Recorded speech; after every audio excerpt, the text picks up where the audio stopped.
Good morning. I want to thank you for being here. It's my pleasure to come in from San Francisco. I haven't been in St. Louis for a while, so I've enjoyed, actually my host, Bob Klostermeyer, a colleague of mine, I'm staying with him. He's spun me all around St. Louis at this point to see some of the neighborhoods, including Ferguson, as a matter of fact. We went for a drive in Ferguson yesterday. I want to thank especially the accountants for being here this morning. They're all starting to get that look in their eyes. And we won't see them for the next 30 days, so this is the last chance you have. This is the way it's going to set up today. As Jacob mentioned, we're going to have kind of an interactive session. I'm going to make some opening remarks because I want to set the stage for you about business planning versus pitching and what we've found with our clients and really what we need to do in order to get them out of what we call the echo chamber of their own thinking. So we've done this with several of our clients. What we do is value acceleration for middle market businesses all over the United States, and in fact outside of the United States. It's a very structured program. We call it value acceleration because we have managed through the structure to condense the amount of time that it takes to actually accelerate dramatically the value of a business. And we focus on businesses that we think can move beyond incremental value creation. In other words, taking 5 years to add $1 million or $2 million worth of value to those businesses who can knock it out of the park. And this might be a business that's worth $10 million today and within 3 years will be worth $50 million or more. Now that takes a lot of intense work and commitment on the part of the owner and their management team. And so we have a lot of activities and challenges that we put them through, including from the very beginning, a planning exercise that really, in the past, we've struggled with right alongside our clients until recently.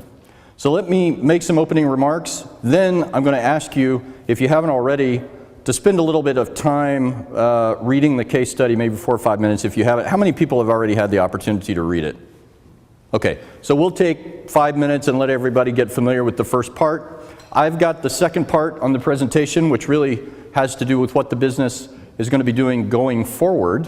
This is a real business, a real case study, by the way.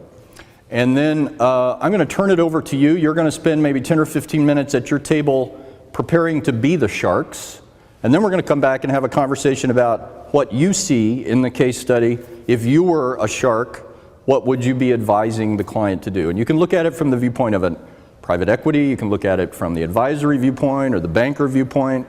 I'm sure we have, according to the list that I saw, a very diverse group, so it'll be an interesting conversation. Then we'll open it up for conversation. We'll toss some of those issues out, have a good conversation with one another, and then I'll come back and I'll tell you what some of the sharks in this particular case advised our client to do and think about, okay?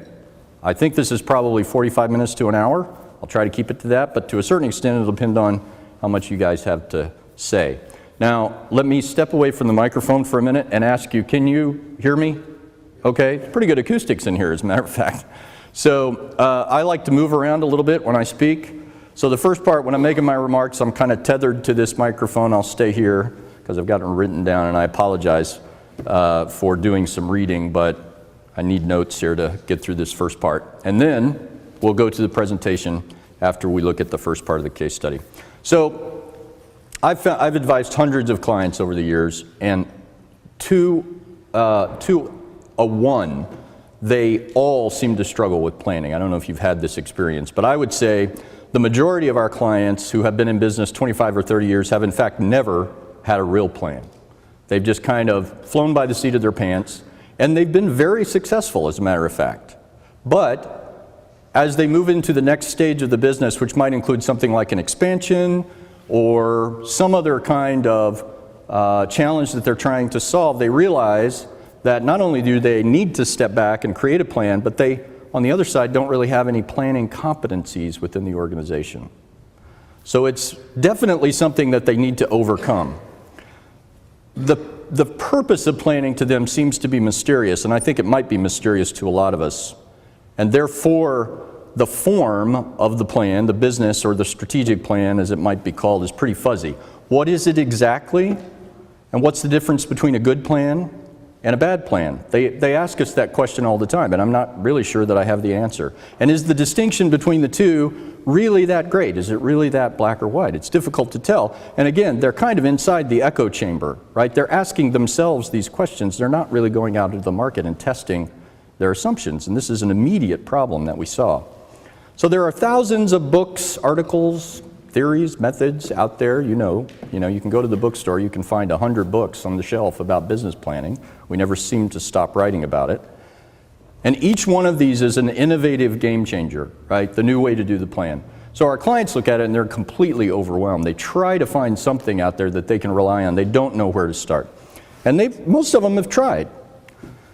They've experimented, they've adopted, they're trying to cut through the noise and find something that works. But they're still really understandably skeptical of planning because the results speak for themselves. I think most business plans come right out of the gate fatigued. And what does that mean? They have zero energy behind them. I don't know if you've found this when a client has tried to write a plan, it just runs into a wall right away. Nobody reads them, nobody uses them. They're probably complete, they've followed all the rules, they've met all the requirements of a plan. It starts with an executive summary, it goes through, operations and sales and marketing. They've got all the sections there, but it doesn't have any velocity at all. It's pretty much dead on arrival. It seems to lack entrepreneurial spirit. A lot of the clients had it on day one in their business, right? They were excited about what they're doing. 25 years later, that entrepreneurial spirit to a certain extent is kind of evaporated, and they're trying to recapture it, but a plan is really not the way to get excited again. And I think there's almost a sorrow to it, I've seen, that they can't go back in time and recapture what they had way back when they started the business. And I also think that results completely speak for themselves. We have to ask ourselves, if the outcomes of traditional planning are insufficient and ineffective, then we need to tear it back to the base. We have to ask, what's the cause and effect? What's behind the failure? It's not the form of the plan or even the process. It's more fundamental than that. And we found, as we thought about it, we came to the conclusion that we were ignoring 4 crucial issues. 1, science, and more particularly scientific method. Hypothesize, predict, experiment, analyze, validate, and then go back through it again. You guys we all learned this in high school, right? This was the scientific method. And in order for it to be scientifically valid, you have to be in a position to invalidate your prediction. Otherwise, it's just simply not scientifically valid. Which brings us to number 2, human nature. We are really not wired to invalidate our own position.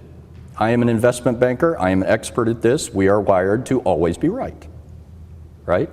This is something that we struggle to overcome. Then, the third issue for us is that adults engage and learn with information in very specific ways. They don't do it like children do it, where they seek a lot of information out of curiosity and try to cobble that all together into a perception. Adults must have a well-defined problem to start the process. That's why they come to information. They seek it because they need to solve a problem. And then what they learn from solving the problem, in order for it to really stick and have an impact, has to have an immediate application. They don't want to wait between the time that they create the solution and the time that it gets applied. Otherwise, it loses a lot of steam. And this is a problem with business planning.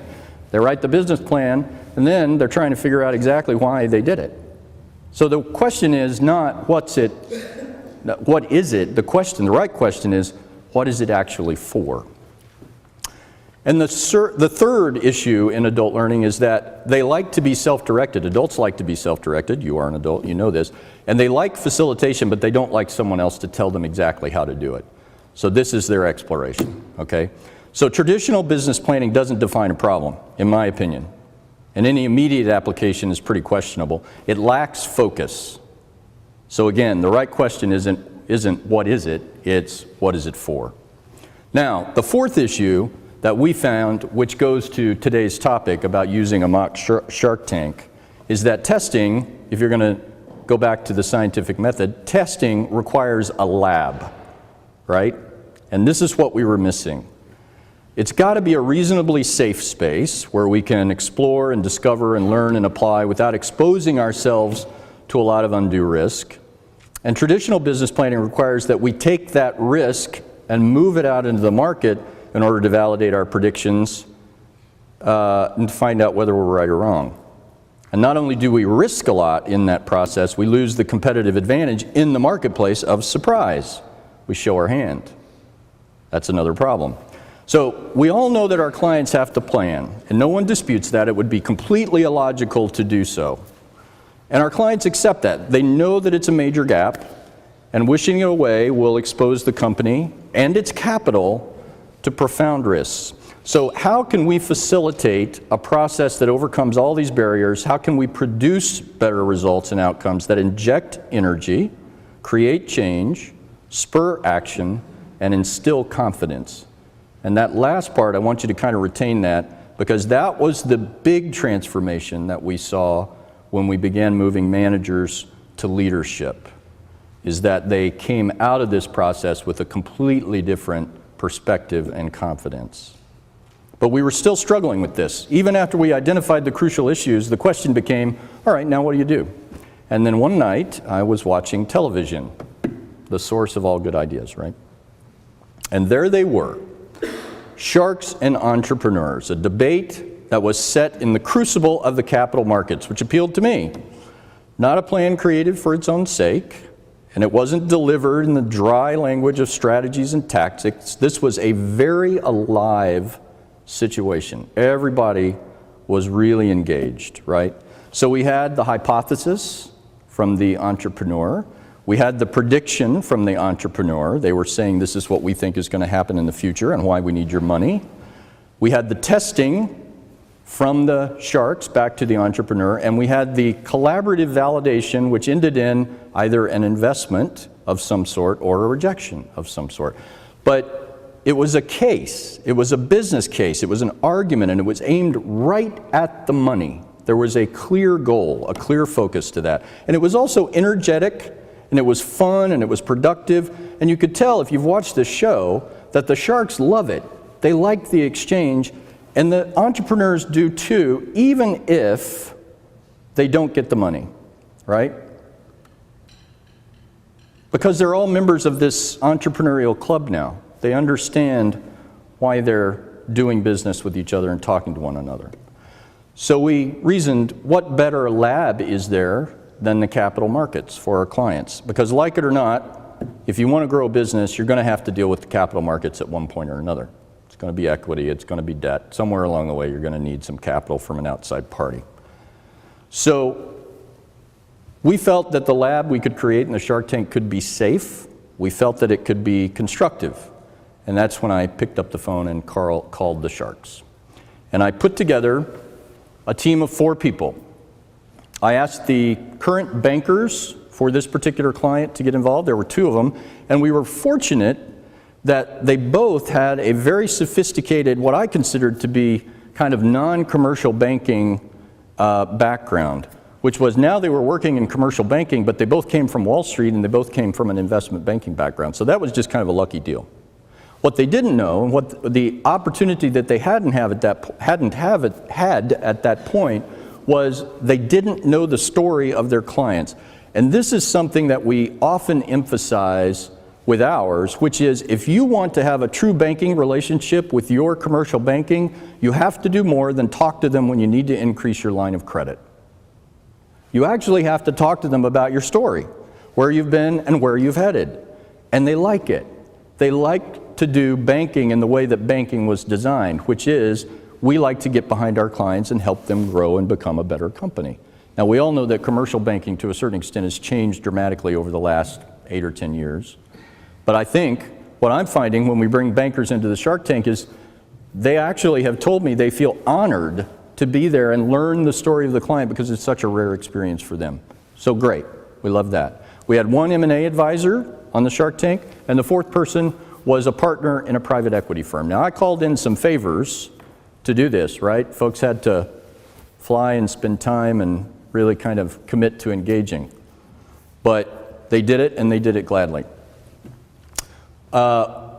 We had a set of rules for both the sharks and the company, and here they were.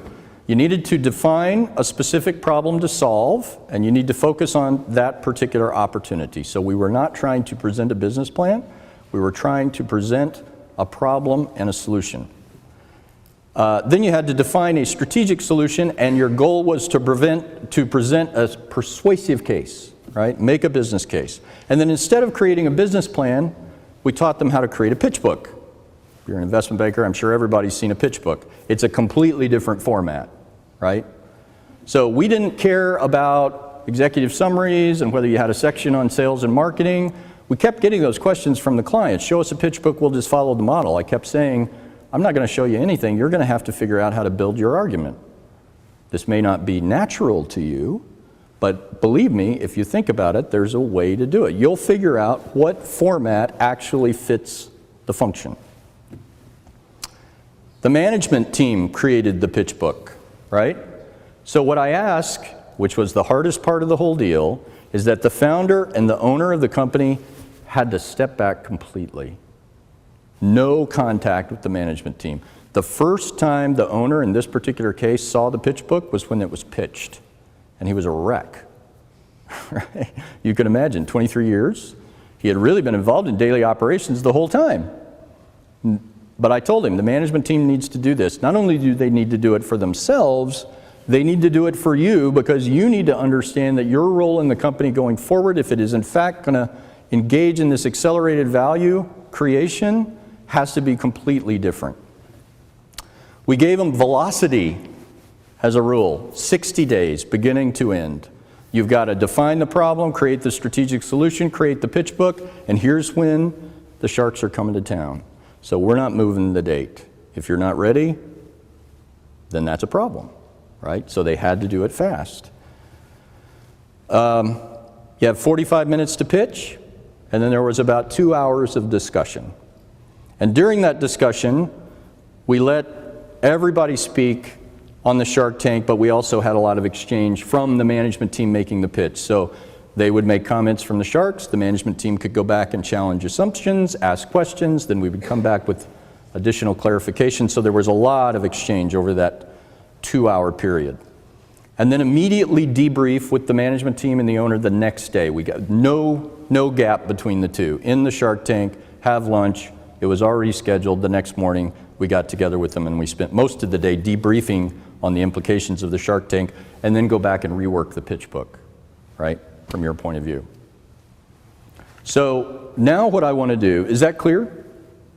Basically what the format of the Shark Tank was, all right?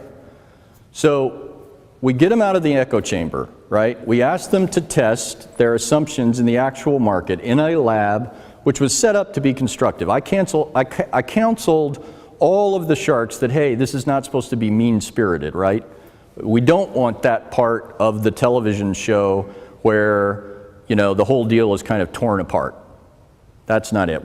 This is not chum in the water where the sharks feed. We want it to be constructive. We want to leave them with something to build on. It worked beautifully. So let me give you 5 minutes to review the case study that you've got in your packet if you haven't had the opportunity. Shouldn't take more than that. Just read through it real quickly. Maybe make a few notes. Then I'm going to present the go forward piece, and then we're going to go into our workshop. Any questions so far? Okay.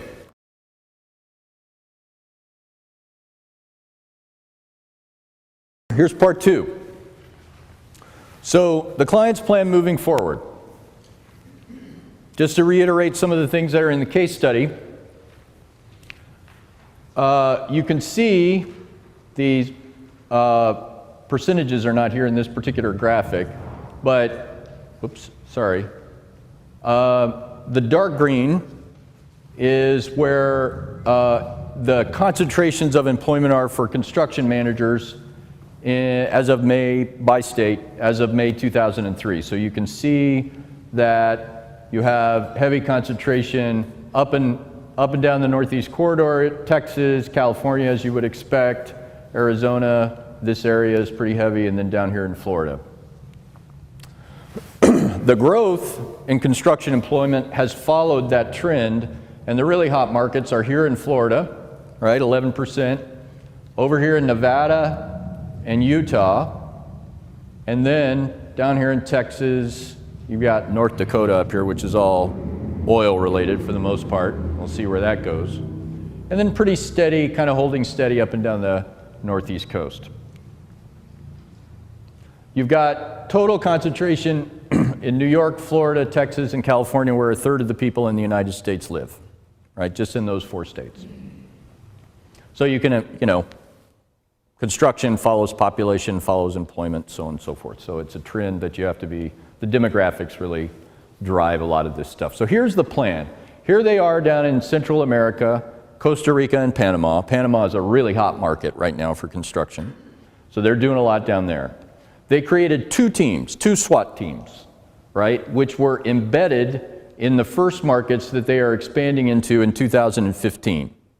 These SWAT teams were essentially responsible for gathering intelligence, building the initial bridge relationships that they were going to need in order to create a plan for expanding into these markets so that they could get a survey of what's actually going on. You can't do it from a distance. So construction is still very much a local business for the most part, even though investment in real estate is global. So expansion team 1 came from Costa Rica and went over here to Miami. Right? SWAT team 2 came from Panama and went up here into the Houston area. Now the idea is that after they get these markets established, and Miami will probably spill over into the central and northern markets in Florida, mostly Tampa and Orlando, then they'll start spreading up the East Coast, and probably the first 2 markets, primarily because of their client base. You saw in the client list there are a lot of pharmaceuticals there.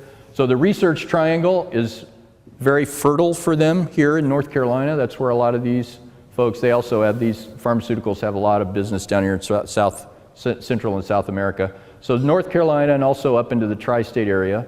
They've already got some teams that are starting to embed up here. And then they can take Houston to Dallas, and over here in Nevada, there is a big, you guys are aware of the Tesla 5 gigawatt battery plant going in. They're also right here, there's a big business park about 15 minutes east of Reno that has 57 corporate commitments already to build plants and headquarters operations. It's one of the biggest development areas of the United States right there. There is 0 infrastructure for the most part 15 minutes east of Reno. So they don't have much water, they don't have many roads, they don't have schools, they don't have hospitals, they don't have housing, right? So now all these people are flooding the market. The Tesla plant is, they think, anywhere between 12 and 25,000 people. That's the effect on the local market. The biggest 2 towns are Silver Springs, which is what I would refer to, not totally disparagingly, as a sort of trailer park community. It's very small. And then you've got another town, which is just north of I-80, which is more of a bedroom community, but not much there. So there's a huge amount of activity that's going to come online over the next probably decade in Nevada, right? So that's the reason for that big jump. Now, their process was embed the SWAT team, gather intel, build relationships, develop a set of scenarios that might play out and a playbook related to each scenario. They needed cultural and technical cross-training, right? So there's not just the cultural piece, but there's a lot of technical stuff that needs to happen. There's also the licensing issue in some areas, right? They're professional engineers, so they need to be able to move back and forth across those borders. Back home, and in the local market, they need integrated managerial controls and systems integration. That's a big piece of the deal, because honestly, all of the overhead, the fixed costs, and the management infrastructure is going to remain down here. At least that's the plan, right? So they can get some scale. And then identifying the critical path to the first customer.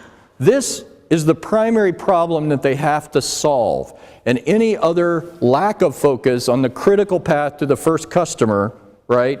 All that other noise and planning is meaningless, because what you have to do when you're expanding into a market is get customer number 1. Not the easiest thing in the world to do. And then launch the operation. Now the question that always comes up, and what's interesting to me in the Shark Tank process, is not only were the sharks asking about, could you buy companies in the local market, not just cut alliances? Are there targets that you might be able to identify that either the bank could get behind and provide debt financing for acquisitions, or you might be able to raise some equity? Or are you going to try to do this organically, or a combination of both?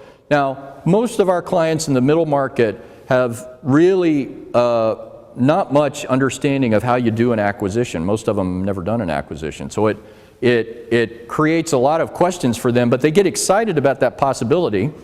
So we talk about it a lot. Now, the market criteria for this particular company were that they weren't going into markets that didn't have a robust private-public partnership, P3 orientation. And they also have a product line, you may have noticed, called owner's representative, which is growing for them, and that's where they stand in between the investor or the developer and the general contractor, and they provide a lot of insight into whether the project is actually getting built on time, on budget, is there safety concerns, so on and so forth. There must be a reasonable probability of at least $1 million in revenue in year one at 5% net margin. No more than $400,000 in launch costs in any given market. Robust professional labor pool. Where they are in Central America, this is a big problem. They don't really have people, and there's a lot of brain drain coming from south into the United States for a variety of reasons. Wages are higher, quality of life is higher, schools are better, so they're having trouble keeping people there, but they need to make sure that they've got access to labor in order to grow, especially in this business. Cross-cultural advantages, they speak Spanish, right? So if they go into Florida, South Florida in particular, they go into Texas, they have that connection as well, which is powerful. Strategic alliances, they need strategic alliances not just with local firms, but much bigger engineering firms who already have relationships in the marketplace so that they can slipstream, right? They can sort of skateboard on the back of the bumper of those bigger companies. And then preference to markets with client crossover, that's the thing that I was talking about, pharmaceuticals in their area, pharmaceuticals in North Carolina. And then a target minimum by the end of year 3 of $2.25 million in revenue, operating at a 10% net margin. Now that's primarily, they can get there and possibly more by keeping those fixed costs down in Central America where costs are lower, right? So they can work from a remote location. They don't have to rebuild the infrastructure to a certain extent. Here are the financial projections. The blue line is what their primary markets are projected to do. So you can see they're not uncommitted to the primary market, but they don't anticipate that it's going to grow.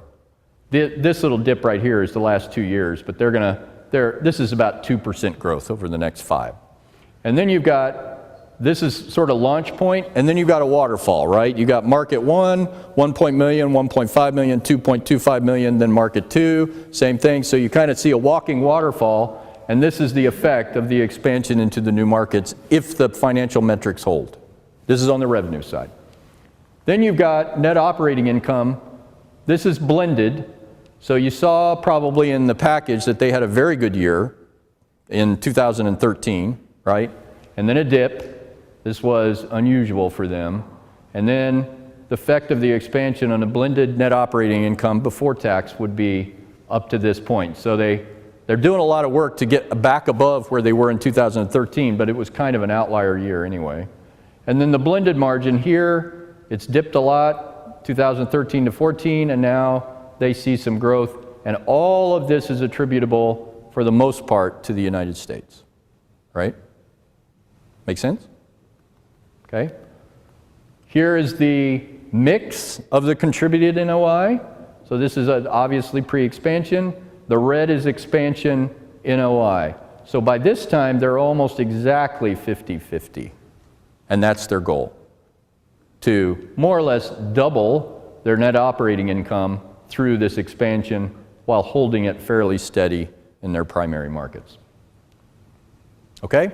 Now, having heard that, and that was essentially their pitch, the whole pitch was related to, here's who we've been in the past, and we're going to continue doing that. And we've got a lot of knowledge that's been built up over 23 years that we can use in the United States. On one page in that first part of the presentation, you saw sort of the colored boxes, integrated project delivery, right? And then these breakdown. That's totally proprietary for a company of their type. So this is something that has been developed over the last 23 or 24 years that sets them apart. It also gives them the foundation for really expanding these unique advantages into another market where they're going to be seen as unique. There's no question. Will they be accepted is another question, perception versus reality, right?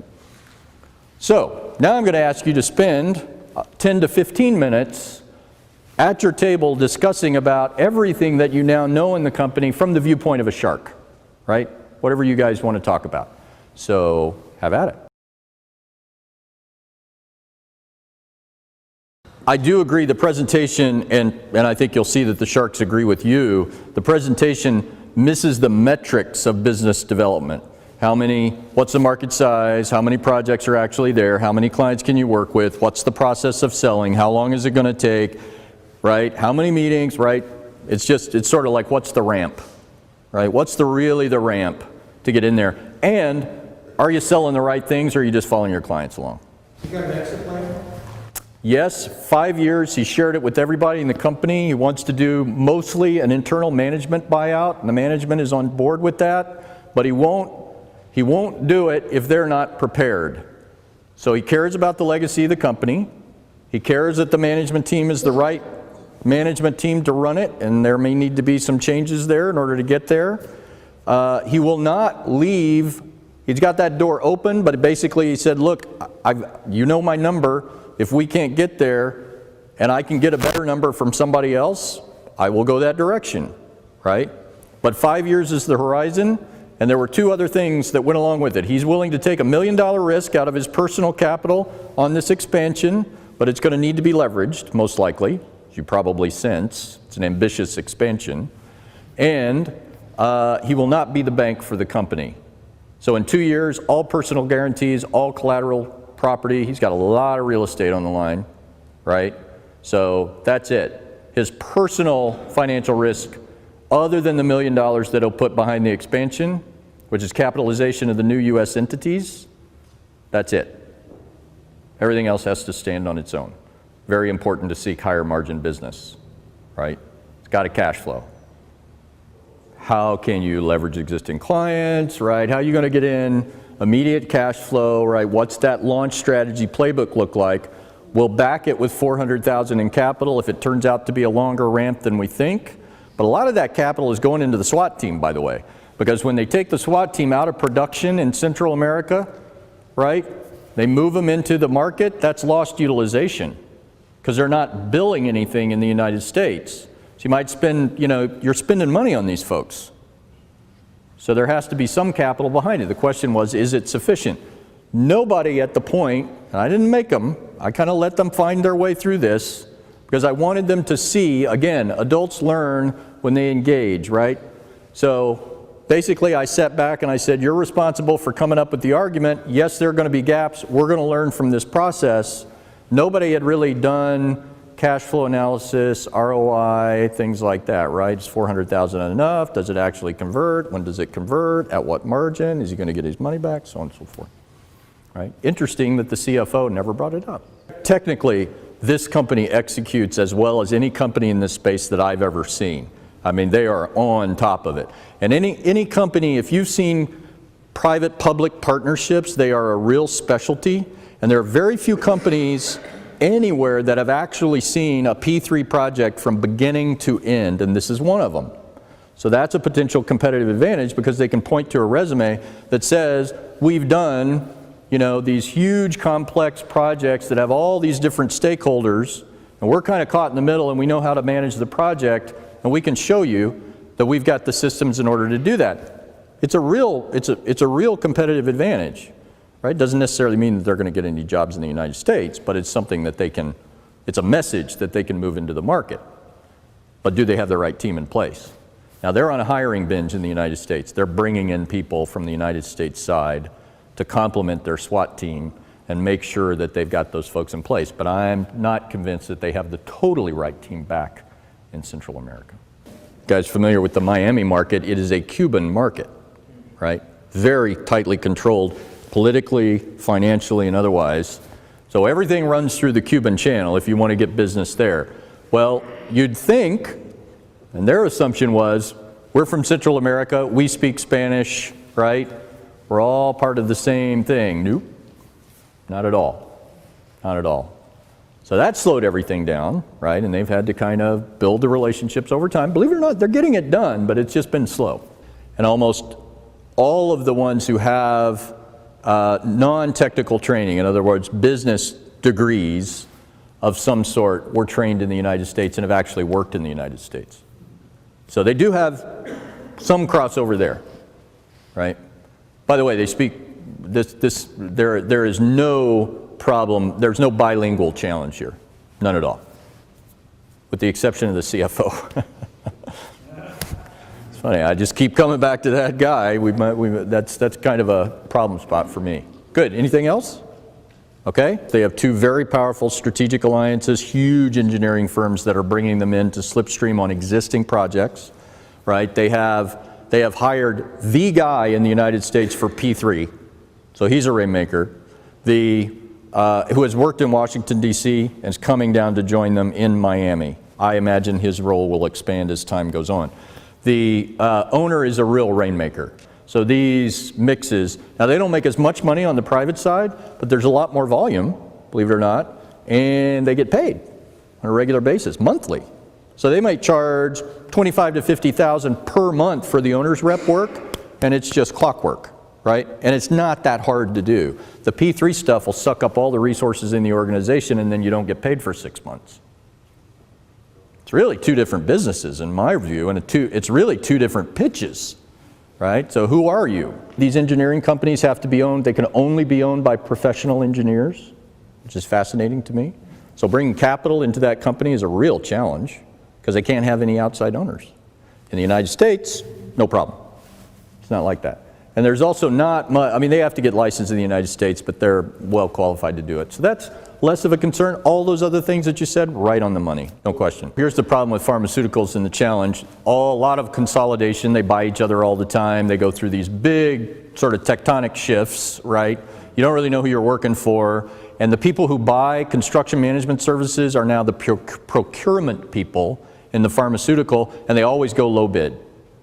So they don't see value in the professional services like they used to. 10 years ago, you didn't get hired by the procurement people. They didn't have anything to do with it. You got hired by the capital project people within pharmaceuticals.